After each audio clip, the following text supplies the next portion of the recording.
نوکری نہیں ہے، قرض دار ہے، ہاں کیا کریں؟ تو قرآن کی ایک آیت ہے، بلکہ 2 آیتیں ہیں، ان کا ختمہ نکال. یہ بھی مجرب ہے، خود ہم نے بتلایا جناب. وہ لوگ کہاں سے کہاں پہنچ گئے. ہاں جو محتاج تھے، قرض دار تھے، اس پہ عمل کیا، پتہ نہیں کہاں سے کہاں آسمان پہ پہنچ گئے، اتنے فقیر تھے. یہ کیا عمل ہے؟ سورہ طلاق کی 2 آیتیں. من یتق اللہ یجعل لہ مخرجا یرزقہ من حیث لا یحتسب من یتوکل علی اللہ فہو حسبہ ان اللہ بالغ امرہ قد جعل اللہ لکل شیء قدرا. من یتق اللہ سے شروع ہوتی ہے، قدرا پہ ختم ہوتی ہے. پوری 2 بھی نہیں ہے، دونوں کے حصے. دوسری اور تیسری آیت، یہ آیت ملا کے پڑھنا. 2 رکعت نماز پڑھنا ہے فجر کے بعد، یہاں وقت معین ہے.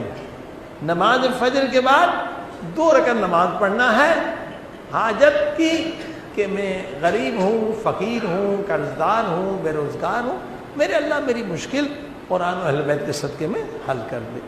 40 دن کا عمل ہے. 159 مرتبہ نماز کے بعد یہ آیت پڑھنی ہے. من یتق اللہ یجعل لہ مخرجا یرزقہ من حیث لا یحتسب. یہ قدرہ تک یہ دونوں آیتیں پڑھنی ہیں. 159.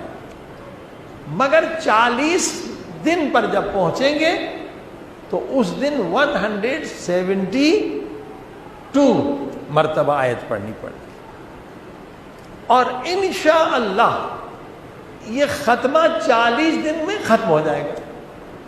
اس کے بعد ہر نماز کے بعد آپ نے سورہ الحمد 1 مرتبہ، 3 مرتبہ سورہ توحید، سورہ قل ھو اللہ احد، اور 3 مرتبہ یہ آیت من یتق اللہ پڑھنی ہے.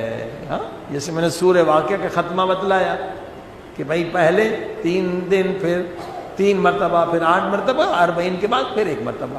تو اسے ترک نہیں کرنا، کیونکہ جب بھی کوئی ختمہ آپ نکالیں نا تو وہ آپ کا سرمایہ ہے، وہ آخرت کا سرمایہ ہے، وہ قبر کا سرمایہ ہے. ہاں وہ ایک خزانہ ہے آپ کا. لیکن آپ ڈسکنٹینیو کر دیں گے تو آپ کو بہت نقصان ہوگا، یعنی آخرت میں نقصان ہوگا. کم سے کم آپ 3 مرتبہ ہر نماز کے بعد جو بھی ختمہ نکالیں، یا 1 مرتبہ بڑا سورہ 1 مرتبہ اسے پڑھتے رہیں گے تو جو روحانی طاقت آپ نے حاصل کی ہے وہ برقرار رہے گی. صلوات